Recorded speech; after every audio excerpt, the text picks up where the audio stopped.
8 o'clock వచ్చినాం. కాలాతీతమైంది.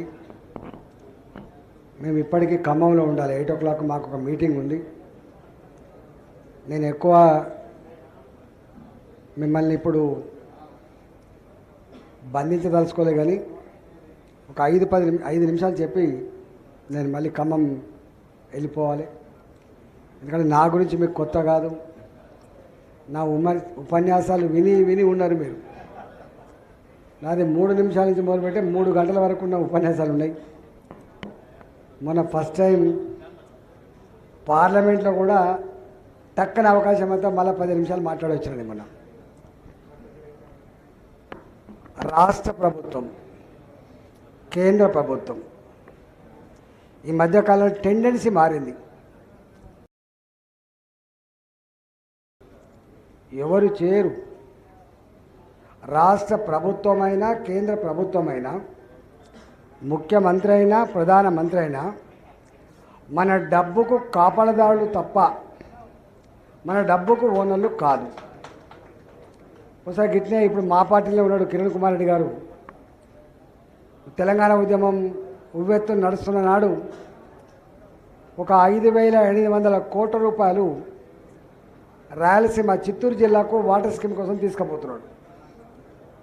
తీసుకపోతే బాధ లేదు, కానీ తెలంగాణలో ఉన్న భూములు అమ్ముకొని హైదరాబాద్లో ఉన్న భూములు అమ్ముకొని అటు తీసుకుపోతున్నప్పుడు ఏంది ఇది, ఏం న్యాయం ఇది, సొమ్ము మాది సోకు మీద అని చెప్పి మేము మాట్లాడితే మీరు ఇట్లే మాట్లాడితే ₹1 ఇయ్యపో అన్నాడు.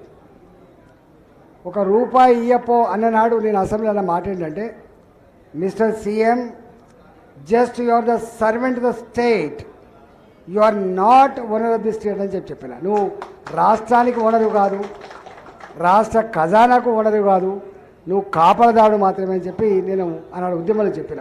మీకు ఐడియా కోసం చెప్తున్నా. ఇవాళ గతంలో మొన్నటిదాకా ఉన్న మా కేసీఆర్, నేను కూడా అలానే ఉన్నా కాబట్టి చెప్తున్నాను, మా మిత్రుడు కూడా అలానే ఉన్నా కాబట్టి చెప్తున్నా. మేము ఇద్దరం ఉన్నాం. మేము మా సుభాష్ రెడ్డి ఉన్నాడు, మా సైద్ రెడ్డి. పెన్షన్ ఇచ్చినా పెద్ద కొడుకునైనా అంతేనా, పెన్షన్ ఇచ్చినా పెద్ద కొడుకు అయిండు. రైతులకు రైతు బంధు ఇచ్చి రైతు బంధువు అయిపోయిండు. ఇట్లా అనేకం చెప్పిండు. చివరికి కట్నం ఇచ్చి నేను మేనమామని అయినా కూడా చెప్పిండు. అంతేనా? కానీ ఇట్లాంటి ధోరణి మంచిది కాదు. నాకు తెలిసి దేశ ప్రధానమంత్రి నరేంద్ర మోడీ గారు నేను పెన్షన్ ఇచ్చినా, నేను రైల్వే స్టేషన్ కట్టించినా, నేను రైల్వే లైన్లు వేసినా, నేను నేషనల్ హైవేస్ వేసినా అని చెప్పి ఇప్పుడు అనగా చూసినా, నాకు మీరు బాధ్యత ఇచ్చిండ్రు. నేను ప్రధాన సేవకుడిగా ఈ దేశాన్ని నడిపే నుండి బాధ్యత నాకు ఇచ్చిండ్రు. నడపడమే నా కర్తవ్యం అన్నది తప్ప నేను ఇచ్చినా అని మాత్రం ఎప్పుడు అనని వ్యక్తి నరేంద్ర మోడీ గారు. ఇక్కడేమో ఇవాళ నిన్న వచ్చిన రేవంత్ రెడ్డి గారు కూడా 6 గ్యారెంటీలు ఇచ్చినా అమలు చేస్తా. ఏమిస్తావు నువ్వు? ఇవాళ కాంగ్రెస్ వాళ్ళు చూస్తే జాలేస్తుంది. మన పార్లమెంట్లో మాట్లాడతాను. ఎప్పుడు కూడా రాష్ట్ర ప్రభుత్వ పరంగా నేను కూడా 6 బడ్జెట్లు పెట్టా. 6 బడ్జెట్లలో నల్లగొండ జిల్లాకు గింత, కరీంనగర్ జిల్లాకు గింత, వరంగల్ జిల్లాకు గింత అని ఉండదు. పప్పు బెల్లాల లెక్క పంచే అధికారం రాష్ట్రంలో ఉన్న ఆర్థిక మంత్రికి ఉండదు, ప్రభుత్వానికి ఉండదు.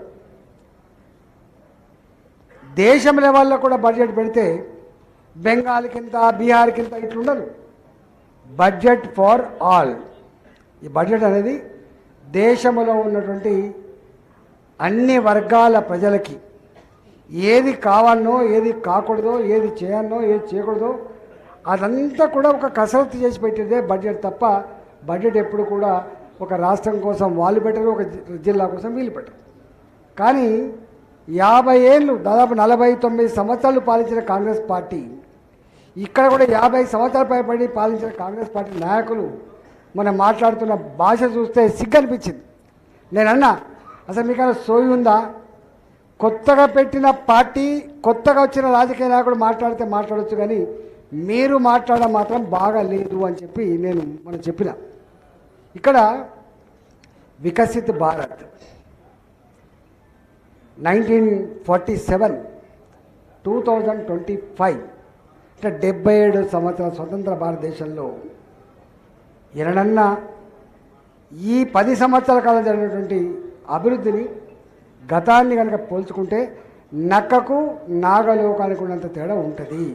వాస్తవం కదా మీరు చెప్పండి. ఒకప్పుడు మా కమ్యూనిస్ట్ పార్టీల కామ్రేడ్స్ ఎప్పుడు ఒక మాట్లాడు చంద్రబాబు నాయుడు గురించి విమర్శించేది, లేకపోతే ఇంకో ప్రపంచ బ్యాంకు ఏజెంట్ అని చెప్పి మాట్లాడేది. మీకు ఐడియా ఉండాలి.